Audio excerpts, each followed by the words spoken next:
debate around stigma today is a very good example of progressive horror of taboo. But stigmas are good, actually. We have a stigma against murdering people. These are not just real, but they are completely indispensable to any kind of morally functioning community. What would you say the key principles are that are guiding you in that? Like charity, conservatism begins at home. You know, you might die for Britain, you might go and fight for Britain and defend it in the times of war. Are you going to fight and die for Brussels? No. Hello and welcome to The Sacred. My name is Elizabeth Oldfield, and this is a podcast about the deep values of the people shaping our common life. Every episode I speak to someone who has some kind of public voice or presence from a really wide range of political, metaphysical, and professional perspectives. My guest this week is Professor James Orr, who is Associate Professor of the Philosophy of Religion at the University of Cambridge. He's the chair of the Edmund Burke Foundation and on the advisory board for the Alliance of Responsible Citizenship. James, thank you so much for being here. Great to be with you. I'm going to ask you our big juicy question, which as a philosopher of religion, you may have thought about more than others, but it's really trying to get to your deep guiding values. What's sacred to you? Very good question. I'm slightly allergic to the term sacred, partly because it's a term that has arisen from a very tight and clean bifurcation of the sacred and the secular. And part of the malaise of modernity, in my view, is that we sequester the sacred and split it off. We privatize it, we domesticate it, or we confine it to our various places of worship. And everything else is secular. So the default is sort of secular. We swim in secular waters. And then occasionally, if we go find the right church or do the right ritual, follow the right belief system, then we can tap into the sacred. And I suppose I've been enriched by too much pre-modern thought to accept that dichotomy. Once upon a time, there was no secular, or at least the secular, the non-sacred, as it were, didn't mean non-sacred. It simply meant the temporal, the earthly. And it actually is one of Christianity's great gifts to the world, that it introduces this distinction between the eternal and the temporal, between the heavenly and the earthly. That's really Augustine, we have to thank for that. And actually that makes liberal pluralism possible. But it also bequeaths a kind of skepticism and a sort of suspicion of the sacred. Charles Taylor calls it sort of mutual fragility, where you've got a kind of sacred zone and a secular zone, and there's obviously mistrust between them once the secular becomes something that's distinct from the sacred. You used to have secular priests. That used to make sense. Secular priests were not Oxbridge chaplains who gave up on belief in God ages ago, but simply priests who operated in the world outside monastic who were not communities. Sequestered in a... Absolutely. Yeah. So to answer your question, I tap into the sacred. I see the sacred everywhere. I don't like to see it confined or domesticated. I don't like hard-boiled secularists telling me where I can find the sacred. And I note, actually, at the moment, as I think previous guests on your podcast, as you've teased out so brilliantly from previous guests on your podcast, the sort of the language of enchantment and sanctity in the secular space, and how one articulates that within the secular space is back. And you've got all these people who want to make Christianity weird again. And that in itself is revealing, because, you know, the sacred, ordinary, mundane Christian things and Christian beliefs are weird. They are weird. They're out of the ordinary. They're countercultural. That has a certain appeal. So, you know, this is why I love Gerald Manley Hopkins or, you know, Eliot's Four Quartets or Charles Péguy or Geoffrey Hill, because these are poets who are not just sort of naively Christian or doctrinaire or dogmatic. They are they're sort of responding to modernity's divorce of the sacred from the secular. And they're showing us ways of how we can see the secular in the ordinary. Easter in ordinary, as Herbert puts it in that wonderful poem. You see this in cinema too. You know, my favorite directors, people like Terrence Malick or Tarkovsky. You know, if you see something like The Tree of Life. In The Tree of Life, you just have this ordinary, difficult domestic family situation. and then suddenly a 20-minute scene about the creation of the universe from nothing. Yeah. And it's intertwined with a sense of spiritual significance and transcendence. The transcendent is normal in Malick's movies and in Tarkovsky's movies. And we've lost that, and we're trying to recover it, but a lot of it feels like LARPing, a lot of it feels very artificial, a lot of it, it's very difficult to do it. Yeah. If you're doing it self-consciously, are you really doing it at all? Or just as an individual, I think. That's what I see, a lot of people wanting to recover and reconnect with these deep things, but not through these kind of institutional containers or these great wisdom paths for some good reasons, right? But it's really hard to sustain, I think. Yeah. I have a friend who says we make things sacred by the way we pay attention to them. And that's what I'm hearing, I think, about that. Terrence Malick. Yes and no. I mean, I worry that, with the rise of witch talk and magic and all this kind of stuff, you do get, the sacred is coming back in weird forms. Yeah. But it's more like magic than the sacred as typically understood. That is to say, Walter Benjamin talks about this, for example, in the context of photography and art and just consumer products. We read the sacred in, but it's us doing it. And that's still, part and parcel of the myth of liberal autonomy that we, and it just accelerates the individualism. It doesn't recover pre-modern sources of being together. Yeah. It's still, I can manipulate the world. I can bend these occult powers to my will and so on. And also, although I find it revealing that, supernatural is back, even in some quite dark ways, it does at least expose the lie of a kind of secular progress or progressive secularism, the idea that, once we all sort of wake up and globalize, Enlightenment rationality is sort of dispersed around the world peacefully or not so peacefully, then we're all going to, of course, put away childish things. I'd love to hear, so I got interested in this concept partly through Durkheim and the idea of the sacred as the way communities cohere, essentially, the things they gather around. But before that, in kind of the peace-building reconciliation world via Scott Atran, who's this anthropologist who talks about sacred values as distinct from sort of self-interested values. And the thing that really stayed with me is basically you can do negotiation that's just trying to keep, appeal to everyone's interests about money and power and dividing things fairly with other things. With sacred values, if you offer someone money or you try and instrumentalize it, they will dig their heels in and they're less likely because it's not about self-interest. It's not about just optimizing comfort or convenience, that there's something that feels like it needs protecting. And so when you think about your kind of guiding values, the things you have tried to stay loyal to, even if, as we all do, you've sometimes compromised them, do you have a guess about what they are? What are the things you've been trying to live by? Yeah, great question. And I'm going to really irritate you when I say that I'm not comfortable with the term values either. But Flipping philosophers. But before I go into that, let me just say, on Durkheim and Atran, the trouble with, Durkheim's, I think, remains the greatest sociologist of religion ever, as well as being the founder of that discipline. But he too, he sees religion primarily as a kind of social technology. It is a social technology. There's a reason religion has been around for a very, very long time. There's a reason it's Lindy in Taleb's.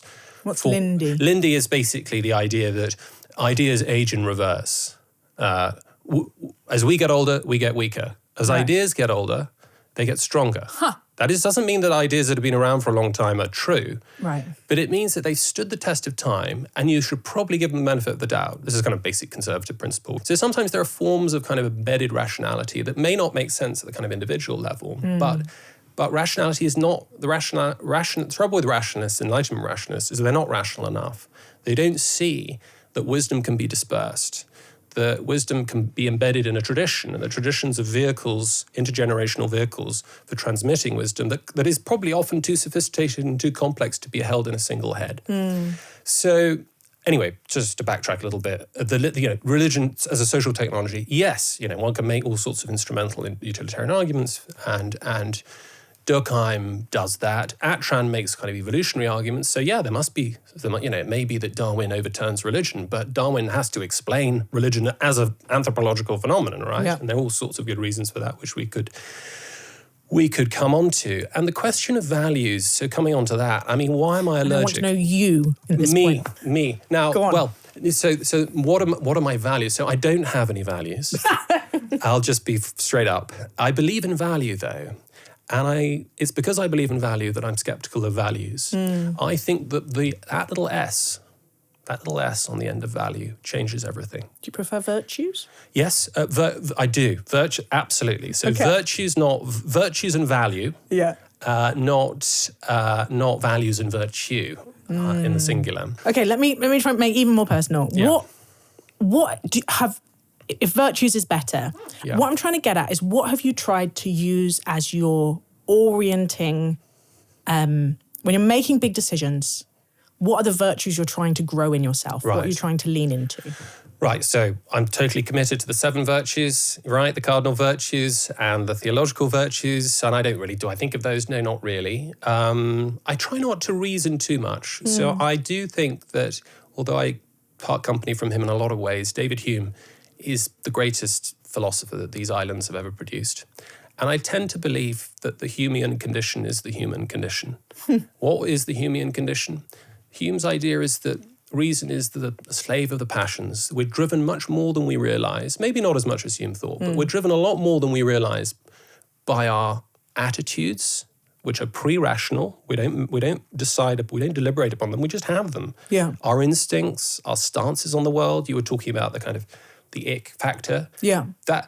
Is it irrational? Well, no, it's more that it's non-rational. Only the rationalist is going to say anything that's not reason is to be deprecated and repudiated. Yeah.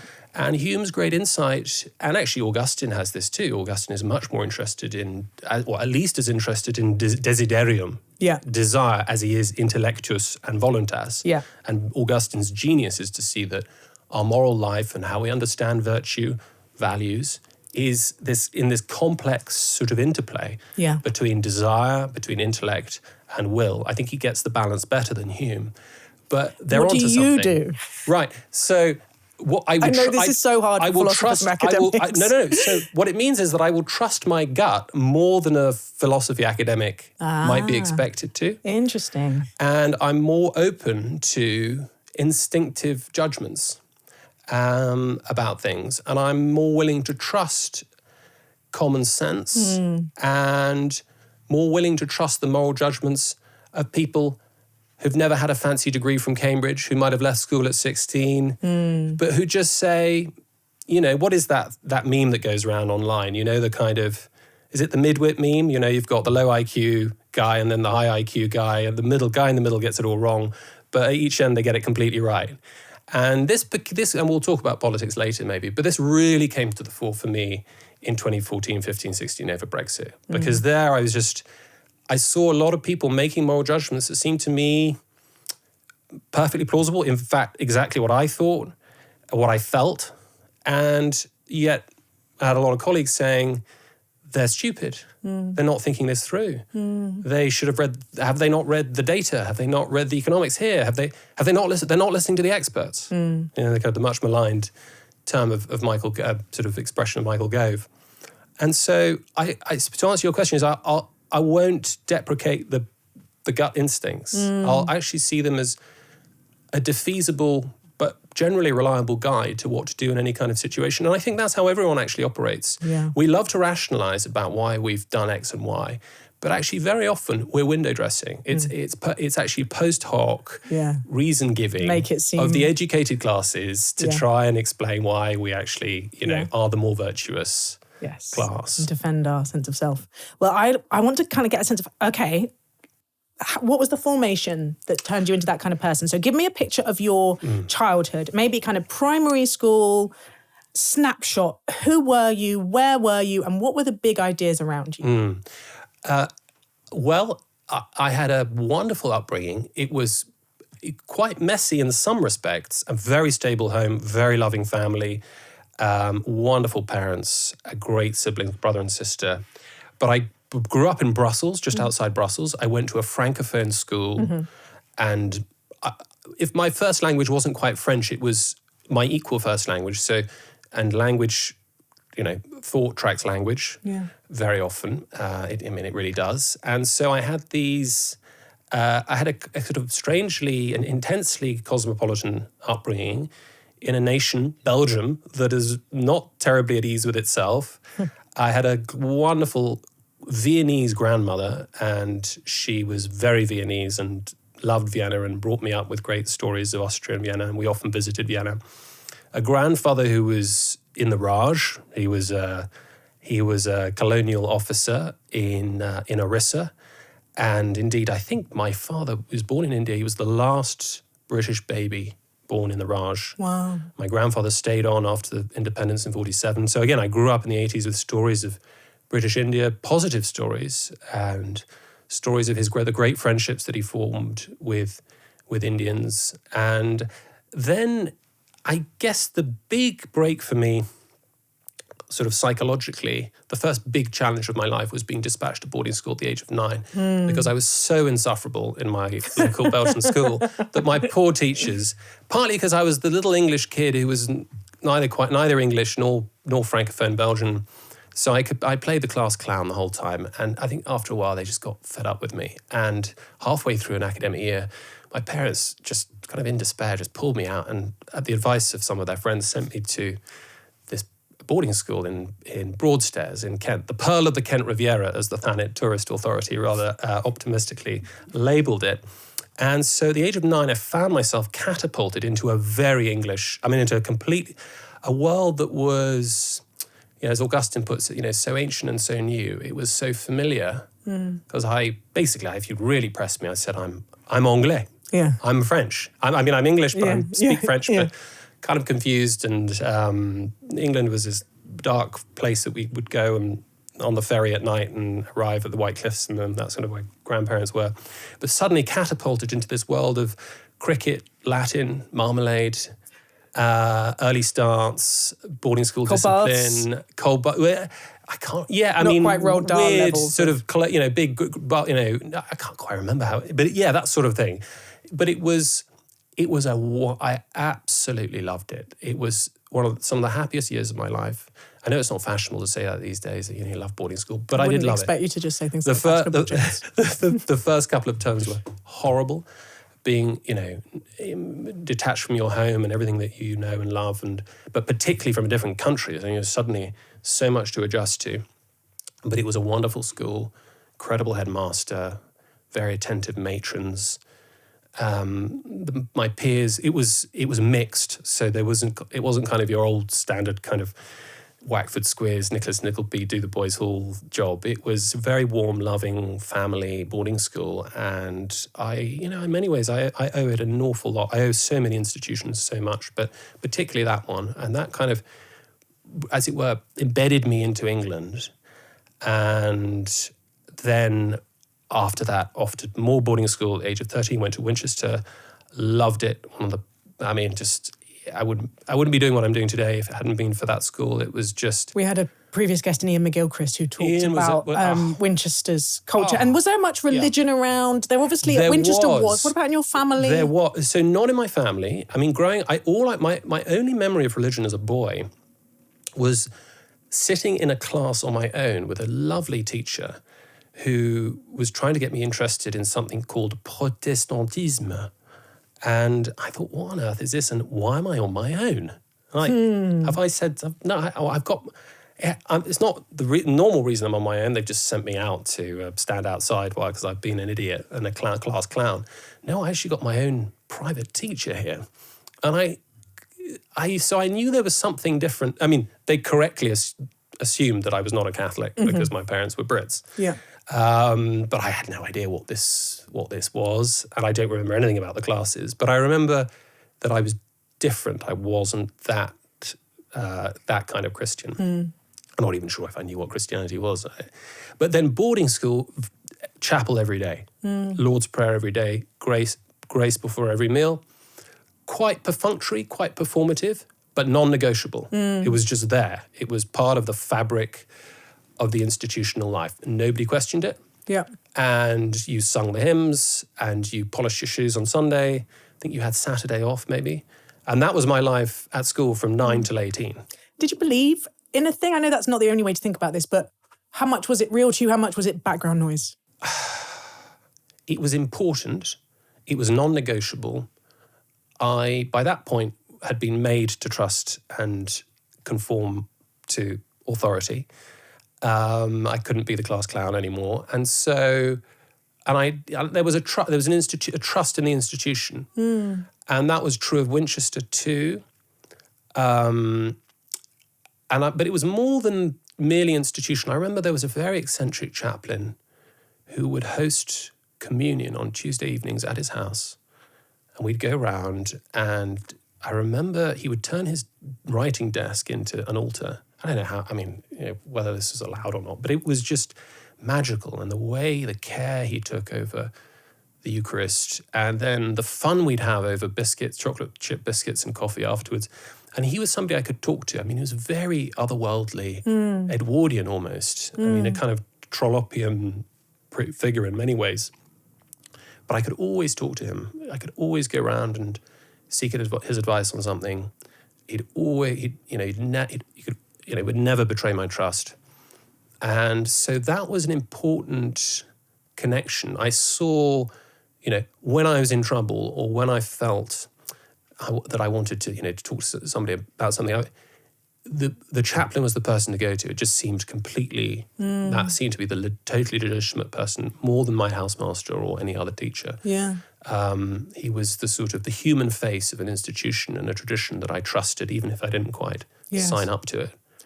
And after you left, how much of a role did it play? Well, by that point, I guess I was a sort of performative atheist. It was a sort of, I do remember flashes of transcendence as a child. I remember a children's book of prayers that my godmother, a very godly woman, gave me when I was 5 or 6. And I remember being kind of gripped by it. She, I then later discovered, had been out in Hong Kong with Jackie Pullinger, and she'd had this extraordinary conversion in the late 70s. And so there were glimpses of that. And she would write me cards at Easter. I always found that very strange. Why an Easter card as well as a Christmas card? But I remember, every time, she never forgot. Every time she's just so, and I know she prayed for me an awful lot. And at one point she gave me, I think, a copy of Surprised by Joy. She gave it to my mum, and I thought, there's a Narnia. C.S. Lewis. There's by C.S. Lewis, 1955. And I thought, here's a Narnia book I haven't read. Oh, fantastic. So I enjoyed the Narnia books. And I remember reading that and being very struck by it. I remember reading Lewis a lot as a teenager, partly because he died on my birthday, 22nd November 1963, not 15 years before I was born, but I was born on the 22nd November, same day as JFK and Aldous Huxley died, actually. I used to imagine what a trialogue between them would be like. But I remember reading a lot about Lewis. I remember winning form prizes and immediately spending the book tokens on the companion and guide to C.S. Lewis. C.S. Lewis's letters. There was not a very good edition, but it gave a good sort of sense of his intellectual trajectory. So Lewis is somebody I did read deeply and widely and have done ever since. And indeed, I put him on my undergraduate reading list. I just think his style never fades, really. But at Oxford, I think the other thing to throw into the mix here is I was getting obsessed with Latin and Greek and the world of Greece and the world of Rome. And there's something glamorous and enormously appealing about the classical world, the pagan world. And Christianity, I suppose, I got the kind of Swinburnian sense of, the pale Galilean. Insipid, yeah. And it's like, look how great it was before the Christians came along. I think that was there subconsciously. I feel like that's quite an adolescent male common path. Quite possibly. But I wasn't a bro, No. I wasn't a jock. I mean, I was quite good at sport, but I was a bit of a nerd. I mean, I just really liked Latin and Greek. It was not fashionable, and I wasn't particularly cool. Yeah. And I wanted to do it at the best possible college I could at Oxford, because it was the best possible degree.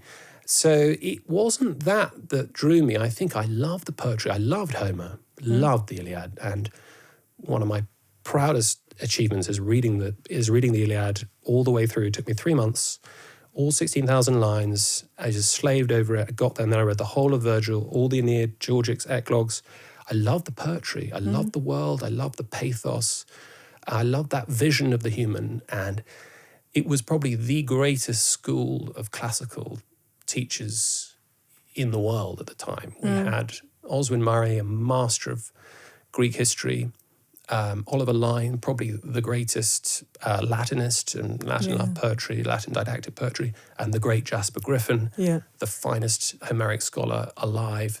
Can just see you walking around Oxford in intellectual joy. And I'd have one-on-ones with these people. At the age of 18, I was having one-on-ones with this Homer scholar and a Latin. And so there was a sense, particularly at Oxford, that at Balliol we were just the best. You know, it was this old Benjamin Jowett, 19th century master, saying, the effortless superiority. And I'm not sure I would have liked you that much if I'd met you then.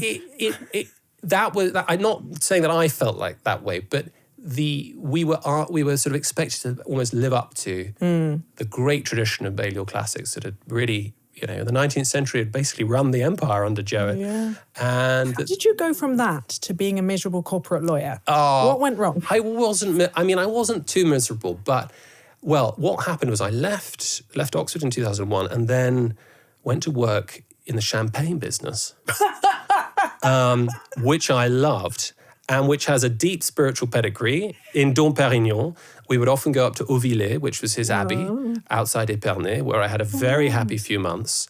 And was it Saki who said that if for no other reason I would believe in Christianity because no other belief system has produced anything like absinthe or green liqueur or something. And there's something like the champagne, the whole champagne business came from this amazing insight of a monk of how you can go through the second fermentation, that is to say, produce carbon dioxide from the fermentation process in wine that's already fermented, seal it in with Spanish cork and create the wonderful bulle that makes champagne what it is. Just a moment of divine transcendence and insight.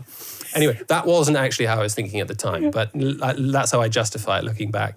Then I was a tour guide in Rome because I felt I've done the classics, but I've never really been to Rome. So I had a wonderful few months taking slightly baffled tourists around Rome and people visiting. I'd love the Forum and the Colosseum and only the classic. I'd never go to the Vatican, but I never go to the sort of Christian parts of Rome, just the pagan parts of Rome. Tried to learn a bit of Italian, but anyway, I think after a while, my parents said, "Look, it's time you grew up and just get a proper job. Get a proper job. Get a proper job." So I had no idea what to do, and I thought, well, mum's a lawyer, dad's a lawyer, let's try it. Give it a go. And applied. And in those days, you could, with a half decent degree, you could get into some of the very, very good firms. So that's what I did for 6 years, I suppose, altogether. And at some point in that time, faith became very live for you again. Could just be a real, just the moment that pulled you towards it. Hi, I wondered if I could ask for your help. You may have noticed that we've been doing a lot of work behind the scenes to make this channel more beautiful, more enriching, more thought-provoking, and more life-giving. But 87% of you watching on this channel are not yet subscribed. So I wondered if you would just hit the little subscribe button. It means that you'll get these really thoughtful conversations in your feed, and it will also help other people find us.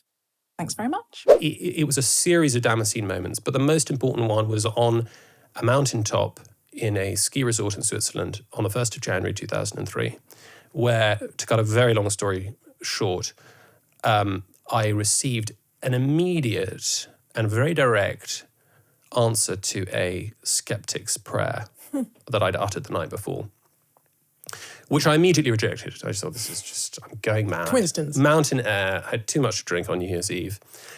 But I sort of quietly offered up another skeptic's prayer. And by that you mean a sort of experimental... Well, I don't think there's anything... If you're there, will you... I don't think there's anything up there. But if there is... Now's a good time. you really, it's incumbent upon you to reveal yourself to me. Yes. Don't you know who I am? That's, it was just so arrogant. And my wife often, she's brought up in the faith, and so she's never needed these sort of miraculous moments. But I, in my skepticism and doubt, have needed them and received them, not all the time, but occasionally at crucial junctures, I have received them loud and clear. And so that began a process, I suppose, 6 weeks of these moments happening, and where I decided that it was the most rational thing, the only rational thing to do with each of them was to dismiss them as coincidence or, too much wine or not enough sleep or mountain air, whatever it might be. But by mid-February, the cumulative weight of these incidents made me realise that I was becoming increasingly irrational to dismiss them entirely. What I was seeing were glimpses of the sacred, peeping through this my sort of secular goggles. And that led me to really question things and seek out a church, seek out some of these Christianity courses. And that was, I tried All Souls Langham Place here in London, and then gravitated in the end to, though I'd been warned away from it, I gravitated in the end to Holy Trinity Brompton, which was it was and is the most wonderful church. It's fashionable in high church circles and in Oxbridge circles to be very snooty about it, and I won't stand for it. It is an incredible community, an incredible church, and what Sandy Miller and Nicky Gumbel and now Archie Coates have achieved through it is miraculous, particularly given the contrasting state of the rest of the Church of England. But they welcomed me in. I think they modelled, there I saw exemplars, people living the Christian life. And in the pastorate groups, it's a huge church, but people don't realise the cellular structure of the church, the lifeblood of the church, is these fortnightly pastorates. Community. Yeah. Community. Be It's yourself. just absolutely right. And it wasn't pious, it wasn't too devout, it was just meals, and it was lunches and suppers. There'd be maybe a testimony, or there may be a short reflective talk, there'd be a time of prayer, maybe a song or something, but it was just basically a very normal, it was heaven in ordinary. It was, it was seeing the sacred in the mundane, in the ordinary. Can I ask you a question, which is about, and I am hesitating because I don't want to type you, but we've had various people on the podcast, Oliver Burkeman, for example, who talks about himself being Christian curious. And I did a talk a day with Ian McGilchrist, which there were a lot of. Matthew Taylor said to me, I've come to believe that Christianity is good for societies. I've come to believe it's good for individuals. I just can't get there myself. And I have a lot of friends, very beloved friends, who are highly educated men. And my thesis is there's a particular type of formation, great education, a sense of having probably gone through a strong atheist phase, strong reliance in the kind of left hemispheric definition of reason, that makes it more difficult for some people to get to the point which, from my experience and for lots of people experience, in order to sort of to get interested in religion as a thing is different from having an encounter yourself. It requires some surrender, right? It requires that you acknowledge that you need help and to ask for that help. And I have a thesis that there's a reason that up until at least recently, there's more women in churches and people who are on the margins, people who have experienced poverty and difficulty. They're not more likely to be religious because they're stupid. They might be more likely to be religious because they know their own need, right? And they have less of it. They have more sense of their interdependence and their own vulnerability. And therefore, it's easier for them to ask for help. Given what you've said about, your formation and your background, what made you able to get to the point of, frankly, just getting on your knees? Well, I mean, you say you're thinking of me as a type, but try I'm not to. No, you're an individual. I mean, I know Matthew, I know Ian, and I don't know Oliver, but I have had a very different. I suppose what you could say is, in your terms, in McGill Christian terms, that it was the right hemisphere that got me to faith, and the left hemisphere that kept me there. So, what happened on that mountain on the 1st of Jan 2003, and then what happened in London over those 6 weeks was incontrovertibly right brain, kind of the right brain waking up, and the left brain trying to shut it down. Right, this is not rational. And for those who don't, that more sort of intuitive, imaginative, interconnected way of paying attention to the world. Absolutely. And by the way, I'm not signing up to the bicameral hypothesis. It is controversial, but let's not get into the problems with it. But look, it's a very good, rough and ready, frame and correct and accurate distinction. Rough but plausible distinction between what I was talking about earlier, the rational and the pre-rational. And as I said, I don't like people identifying the pre-rational with the irrational. I think the irrational is actually either it's often distributed rationality across community that is too rational for the rationalists on his own, or instincts and impulses that are or that are conducive to our psychological flourishing or our communal flourishing. Yeah. So, the left brain fought back against the right brain Damascene sort of engagement, and the way it fought back was to suddenly I got very bookish. So I just started, I'd do weeks and long weeks in the law firm, and then I'd go off to the King's College Library and I'd just sit and read philosophy books and theology books, and I'd read about the New Testament. I could read the New Testament in the Greek because I'd had Greek since I was a kid. So there was this incredible gift that I was able to do this. And then the left brain really got going and started creating the scaffolding for the right brain's impulses. And so I got very into, basically apologetics, quite sort of basic 101, slightly crude sort of apologetics, religion and science, problem of evil, arguments for the existence of God, all that kind of stuff. Yeah. But I'm glad I did that. It got me into philosophy. So I thought, hold on, wait, there's 3 millennia of people thinking about God and the transcendent and what it is to be human. I was like, oh my gosh, this is just like, I'm not the first person. This is a sweet shop. And I suddenly felt, the left brain was able to morph very nicely with the right brain and not to see it locked in opposition. Yeah. And so that's actually what led me to it was really my wife who supported me through it. And she just said, look, this is not normal behaviour. Your brother is negotiating with your sister-in-law for afternoons at Stamford Bridge on Saturday. You want to go off to the philosophy library at the weekends. This is not normal. And so I went off at the age of 30 with a young family in tow to become a student again. Yeah. And to just say, well, actually, maybe I should just be thinking about these questions full time. Yeah, beautiful. Well, one of the things you're really known for is a defender of conservatism. Was that constant? Have you always had that intuition, or was there a moment of coming to it? As with conservatism itself, you might say, once upon a time, there was no such thing as conservatism. And conservatism only becomes conscious of itself in kind of Hegelian terms when liberalism comes along, when the normal way of understanding family and nation and church and faith are under attack. And suddenly there's this new kid on the block. But conservatives have not really been, the word doesn't really emerge until the 1820s. And I think similarly with me, I didn't really think a political thought crossed my mind until the Cultural Revolution that broke out in Oxford and Cambridge in 2012, 2013. That recently?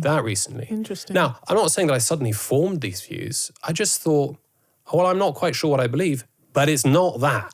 It's definitely not that. Why isn't it that? There's a kind of, again, another left brain, right brain thing. The left brain was thinking, there's something wrong here.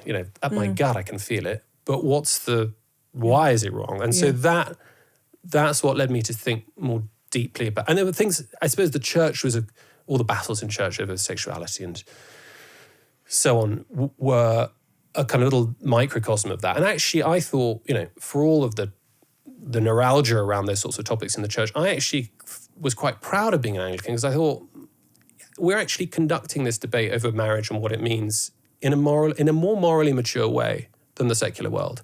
That where they just rushed it all through, no white paper, no public debate, whatever side of the fence you stand on that issue, huge change in how we understand a building block of community and of the nation.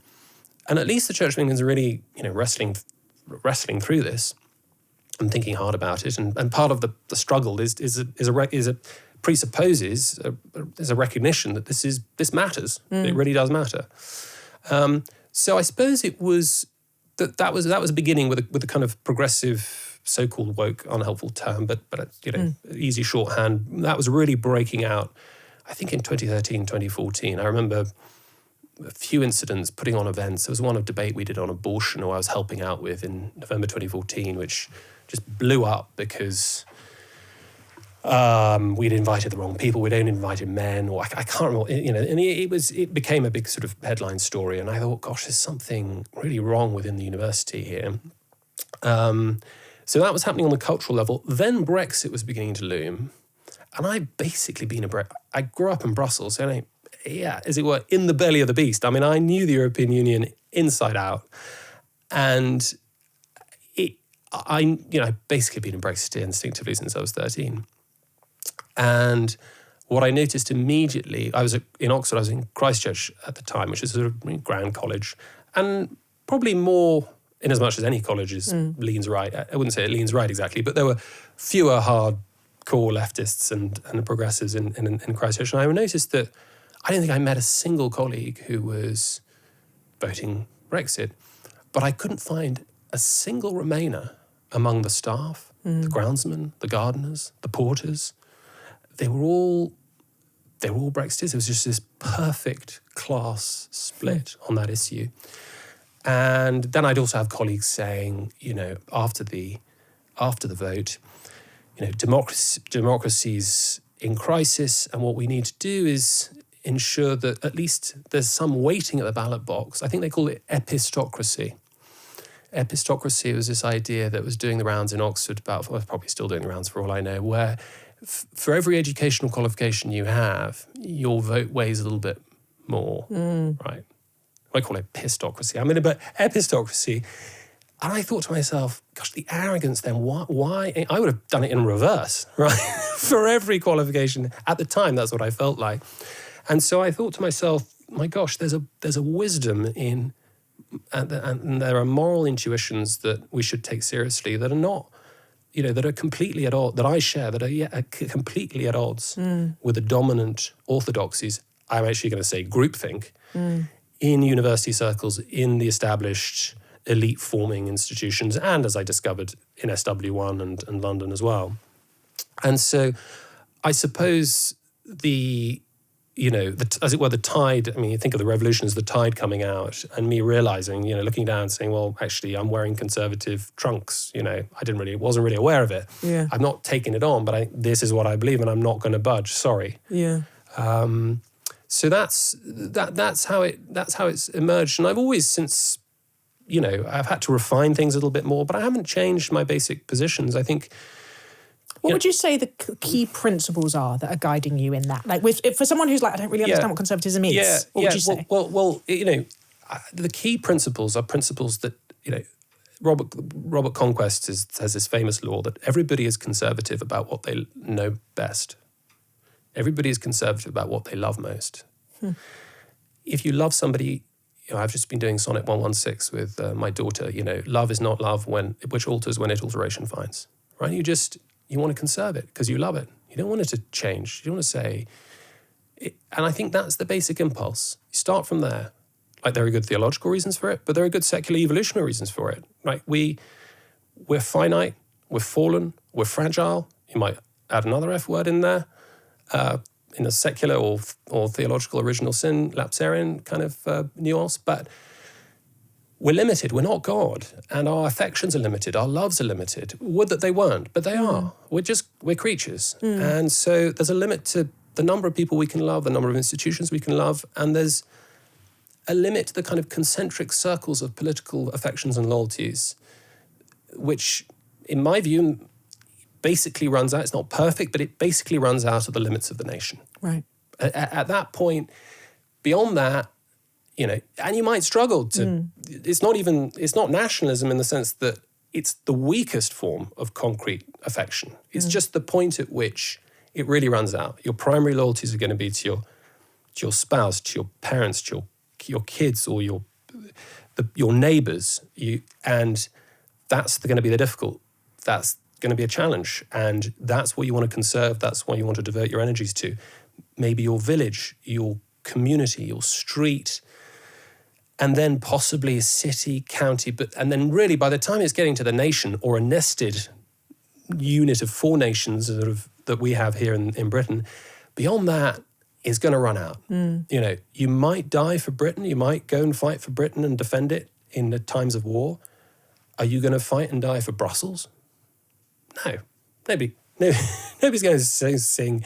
Nobody's going to stand up when Ode to Joy comes on. You might stand up. You might not stand up when God Save the King comes on, but it would be a rational thing to do, even if you don't believe in God. There's a sense of So that's where it starts. I suppose like charity, conservatism begins at home, and it's it's just empirical. It just says, look, maybe it would be great if we could love everything equally and maximally, but how does that work out when you try it?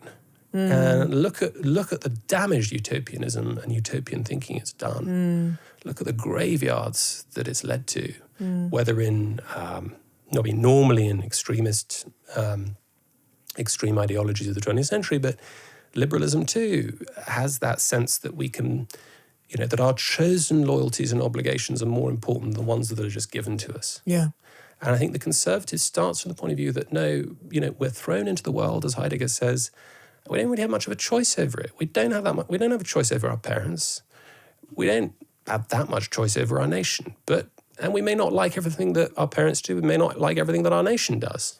But you don't leave it. You don't just go off. You just say, well, I am where I am.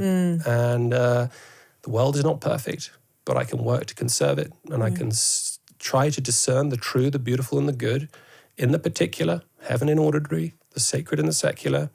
I can latch onto it and I can try and conserve it and hand it on as a steward to the next, to the next generation. It's Burke's great partnership, to the unborn. I'm a steward, I'm here for a bit, conserve what I can, contribute to it in a way, help it evolve, but not take out some revolution, hit the barricades at every opportunity and assume that what's been built up over time through the wisdom of tradition, the democracy of the dead, as Chesterton called it, is Lindy. Like, it's been around for a while, and the chances are you're not as clever as you think you are with your brilliant new rationalist utopian scheme cooked up in Whitehall between, 5 PPists.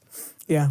It's funny because I spend a lot, both on this podcast and previously when I was researching the moral maze, because I spent so much time listening to these wildly divergent worldviews. I feel like I'm often sort of a politically confused translator between tribes.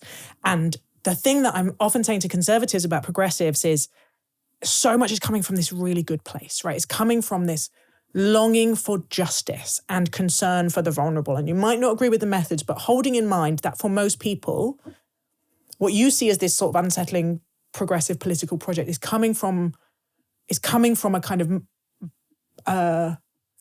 for most people, it's coming from a really like a morally good place. And the thing I'm often saying to progressives about conservatives is it's not the opposite. It is the fundamental understanding of the human is just different. That, yes, it would be lovely if we could all love everyone. And this is the misunderstanding I'm always talking to progressives about, because they assume that it is a given that moral goodness requires universalism. And that, of course, the moral person should have none of these concentric circles, right?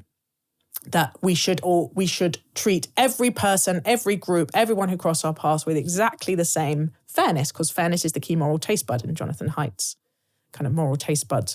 And it is the conservative move is not to say it doesn't matter if other people suffer or, that justice isn't important. It's this very pragmatic, what actually works and what do we actually seem to be able to sustain? Yeah. How do people actually seem to be able to do good in the world in these more particular, local, grounded networks of solidarity? Yeah. And it's almost like a broken record. The things I'm having to say, it's one of the reasons I do this project, is to help people hear that even though people are starting from a different place, that actually that there are ways we can hear the generous and the open and the earnest human desire to live well, right? Yeah. And do good in the world. It's such a beautiful way of putting that. Really, I've not heard it put better, actually. And you might say, to sum that up, that politics is downstream of passions. It's not downstream of some careful rational calculus. So I've read John Rawls, I've read Plato, I've read McIntyre. This is what I think. It's actually, there is a lot to Haidt. That's why I said the human condition is the human condition. Haidt is expressly drawing on Hume there. And, so you can't say that somebody is wrong. You're simply saying, as Haidt says, that it's not that conservatives don't have passions, they don't have feelings. In fact, the evidence on his view would seem to be, and he's a kind of New York liberal, but it would seem to be that actually conservatives have got, what's the metaphor he uses? The octave. They've got more strings in the octave. So justice is there, justice, injustice, care, harm is there too. And that's sort of stretched on the progressive octave. But the conservative octave also has sacred taboo, right? That is there, which is, I think it is also there on the progressive side, but it's sort of submerged. It's not acknowledged, and all kinds of dangerous things happen when you just submerge Pretend it. that's not something that humans Totally. do. I mean, for example, the debate around stigma, today is a very good example of progressive horror of taboo. But stigmas are good, actually. Like, we have a stigma against murdering people. We have a stigma against people who just sort of laugh at the old lady crossing a road rather than helping her cross the road. Like, these are not just real, but they are completely indispensable to any kind of morally functioning community. Now, what is meant is some stigmas are bad. But to the liberal mind, all stigmas are bad. Why? Because they are an unacceptable incursion on my autonomy and the total scope of me being able to do whatever I want. Thank you very much. And the conservative is just, conservative has reasons against that, but is also, there's a gut instinct saying, no, like, taboos are good, actually. You just got to make sure that you're conscious about what we're seeing as taboos and what we see as sacred. And the reason religion is such a great social technology is that it's very clear about what's sacred and what is taboo. What's blaspheming, what's, as it were, not conducive to communal flourishing, whether actually you believe the stuff or not, is just very, very useful. So I think, the way you put it was just perfect. And I think but what it suggests is a difficult conclusion. It means that you're actually, although you would want to try and argue both sides to see this common hinterland in the passions, by definition, it's not something you can argue people into. It's just so intuitive. It's just there. About our formation, right, and who we trust, right, and whose testimonies we take. And Jonathan Swift has this wonderful line. It's not just to summarize it, it's, you can never reason a person out of a position that they were never reasoned into. Which is most of our positions. Which is most of our positions. Yeah. There are lots of things that you've spoken about in ways that, ruffle some feathers. Mental health is one of them. There's lots of things that I want to talk about, but maybe just for today, for time, I want to talk about equality, diversity and inclusion and your sense around that. There's lots of people who at least had or have thought that it just sounds like a lovely thing. Why would we not be kind of supporting equality, diversity and inclusion in our institutions, in our workplaces, everywhere we go? Well, as with all mantras of the progressive left, they sound wonderful. Who could possibly be against equality? Who would want to tinker with the Equality Act 2010? Who would want to tinker with the Human Rights Act 1998? What are you against equality? Are you against human rights, etc.? So critics like me always start, as it were, on the back foot. But yes, I think EDI, DEI, have inflicted terrible damage on social cohesion, on institutional resilience, on the West. Why? Because each of those letters represents almost the perfect opposite of what, in fact, is implemented under that ideological dogma, and it is a dogma. Let's take equality first. Of course, people believe, well, actually, I'm not sure quite what secular justification there is to believe in human dignity at all, let alone the belief that human worth does not come in degrees. I, as a Christian, have no problem recognizing that we all bear the image of God, and that is a binary property. You either got it or you don't. What qualifies you to have that? Being a human being. Whether you've got Down syndrome, whether you're a fetus, whether you are in receiving palliative care, etc., etc. Whether your IQ is low, whether your IQ is high. It's just not an issue. It suddenly becomes an issue with secular modernity. I think as we lose the metaphysical basis for making sense of equal human worth, we start to reach not for qualitative notions like Imago Dei, but for quantitative notions. How much money has that person got? How much money has that person got? Not the same. Equality is sameness. We see this in the feminist debates. The second wave feminism, what is it for a woman to be equal to men? To be the same as men. That's a fundamental confusion, I think. Equality is not sameness. But it has to be sameness in the quantitative sense in the secular world, because there isn't any metaphysical underpinning that you're allowed to appeal to in public, because we have to privatize that because we might start the wars of religion again or something. Mm-hmm. Incredibly confused. We could talk more about that. Diversity, all of the data shows the diversity as it's understood on the progressive left, not diversity, dialectical diversity, the diversity that is essential to any kind of truth-seeking, the kind of Socratic dialectic of back and forth. Diversity of thought. Diversity of thought. I agree. I think this. Why not? No. John Stuart Mill, Chapter 2 on liberty, nails all that. Ethnic diversity, religious diversity, it is not a strength. It is a challenge. Sometimes, we find ourselves surrounded by all sorts of diversities, forms of diversity. It is a challenge. It's not an insuperable challenge, but it's a challenge we have to recognize as a challenge. How do we assimilate people with wildly different outlooks on the world? How do we assimilate people with very different religious impulses? How do we assimilate people with zero religious impulses? Especially within a public square that is the creation of this kind of liberal myth that we can park all those deep commitments, that they're not that important. We can privatize them, we can domesticate them. This is what John Rawls tells us to do in Theory of Justice, 1971. It's bonkers. So we haven't actually got the means to assimilate or integrate. Now, that's a huge problem. It makes diversity a deep, debilitating weakness.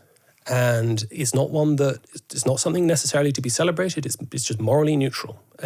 Actually, I think it represents serious policy challenges. We're seeing rising levels of sectarianism in the United Kingdom at the moment. Nobody can deny that, whatever side of the fence one's on. Those are the fruits of diversity. Now, what's the antidote to that? My view is national loyalty. The best thing about shared national loyalty in a kind of common project is that it's an antidote to tribalism. It's an antidote. It's something above those. It's something above. Don't know if you've had Catherine Birbal sing on yet, but she's a dear friend. She runs this incredible school, incredibly diverse ethnically. And she is very clear. She says, in order to make that the best school in the country, which she's done, it is non-negotiable. You have God Save the King at the beginning of every day, Union Jack. It all feels maybe a bit jingoistic and a bit silly, but she says that is the magic. That is the magic antidote that makes every kid in that school a school of 70 languages, goodness knows how many ethnicities, one of the poorest parts of, a very poor part of North London. How is she getting some of the best results in the country? Because she recognizes that you need an antidote to diversity. You need to find unity that is going to deal with the diversity. We can talk about inclusion. I'll just add that, the great champions of inclusion are always at the forefront of cancel culture. And I just think that's a reality. You look back over the last 10, 15 years, who are the people cancelling people? The inclusion people. And so it's not. It's a narrow dogma, and like all dogmas, it polices its boundaries. It's hungry for heretics and apostates, and it's very good at turfing them out. And so every three of those terms, EDI, as I think has been a catastrophe. I'm not somebody who thinks, it's well-meaning, but has gone a bit wrong. No, hook, line, and sinker, it's been a disaster, and we need to root it out of every corner of our institutional life. James Orr, much more we could have talked about today, but I'm so grateful for your time with us on The Sacred. Great to be with you. Well, I have not had an academic on for a while, and I have forgotten how hard they find it to self-reflect, to answer a direct question about themselves, not locate the question in the theoretical literature.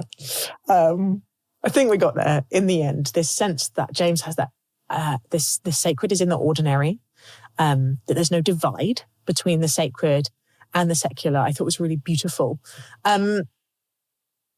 So he mentioned the Lindy effect and a couple of times, which I hadn't heard of, so I went and looked it up. And the Lindy effect is a theory that the longer something has survived, the longer its life expectancy is. And it's apparently been kind of, evidence in a range of areas and not in others. Like all these things, there's some contestation around it. But applying the Lindy effect to ideas is really interesting. Basically, on average, the older an idea is, the more it might endure. It's not a kind of truth claim about the idea, I don't think, but it's saying, it's a sort of evolutionary survival of the fittest claim, I think, about what ideas work, possibly. That was interesting to me. Dispersed wisdom. I really found that a very generative concept because I think a lot about a kind of the myth of the individual, the way we're interconnected. I spoke to John Vervaeke a while back now, and he's interested in this thing called 4E cognition, which is a kind of expansive understanding of how we think. And one of those E's, I can never remember them, gestures to this idea that it's something's happening between us.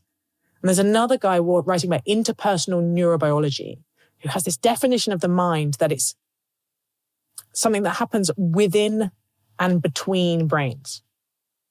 Within and between brains is mind. Fascinating. This almost this field of thinking, feeling, cognition, wisdom, those are quite different words, but they're gesturing towards something. Interesting. So I really got a sense of where James's kind of political intuitions are, and that he's fundamentally a kind of populist or an anti-elitist in that sense that, very scathing about the idea that more education might make you make better decisions, that sometimes we're being educated out of our gut instincts and our intuitions about how the world works, and that might be a problem. And that obviously connects with this funny thing about having raised in Brussels and being sort of a Brexiteer from an early age, from having been raised in Brussels. And a very cosmopolitan childhood. Lots of different languages and nationalities in his family, living in different countries. You would expect that to make you a cosmopolitan liberal. But these are all just the scripts and the assumptions that we make. This is my mental model that every guest I come to just busts apart. And I really value that when he challenged me. He was like, "You're seeing me as a type." I was like, "I'm trying really hard not to." We all approach people as types, and then we need to listen deeply and let those types fall apart. But he was right. I was bringing some judgment about, people who go to boarding school and Oxbridge and even silly things like talk like James talks, wear smart blazers like James. We can use all of these cognitive shortcuts. And I'm really trying hard to take care with those. Sometimes we need them and they're useful. But they can also dehumanize people. They can stop us seeing the full, fragile, complex person in front of us. He made this reference to the Swinburne Pale Galilean. There were various points in this conversation where I thought we need to stop and have footnotes because you're assuming a lot of knowledge as academics. I want to do, and I'm sure I do too.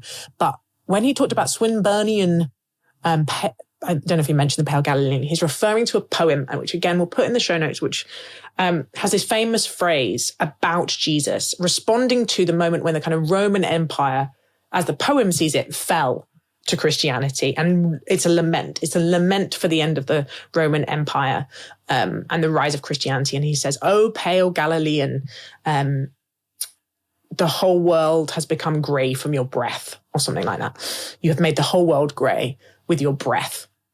That something about Jesus is this mild, boring, compared to the colour and the passion of the Roman Empire, that this meek and mild portrait of Jesus is a disappointment. And it echoed a little bit with an interview I did with Tim Winter, who's a Muslim academic, who I could hear a little bit of that posture on Jesus from him in comparison with Muhammad. This is not how I see this figure at all, but again, really, really helpful for me to be reminded that some people do. And then we ended on what I think is the beautiful bit of conservatism is that at its best, it's humble. It's not assuming that we know. It's kind of not chronologically snobbish. It says there may be reasons we don't understand that our ancestors knew, and take seriously the sort of interconnection of the generations at its best, the responsibility to hand down what we have inherited intact, not let it be ripped apart and turned upside down. So I think that's the beautiful bit of it. And then at the end, we heard his reasoning behind being very anti-DEI, diversity, equity and inclusion, which is a perspective I'm hearing much more, this kind of like rip out the whole thing. It's not just like the extreme versions have got out of control, but the whole premise and the concept is wrong and we should rip it out. So it's helpful to have someone unpack for me why you might come to that conclusion. Thank you so much for listening to this episode of The Sacred. My name is Elizabeth Oldfield and my guest was Professor James Orr. Our team is Dan Turner, Amari Ugandran and Lizzie Harvey, who are brilliant. I just want to say every so often how much this podcast would not happen or be anything like as good without their amazing support, talent, skill, hard work, creativity, keeping me in line. Very grateful for them. I'm also grateful to be part of Theos, which is a religion think tank. We are a project of Theos, and I want to point you to the work of the brilliant team there and our other projects, including Reading Our Times, which is our sister podcast hosted by Nick Spencer. Until next time, I will speak to you for our next episode.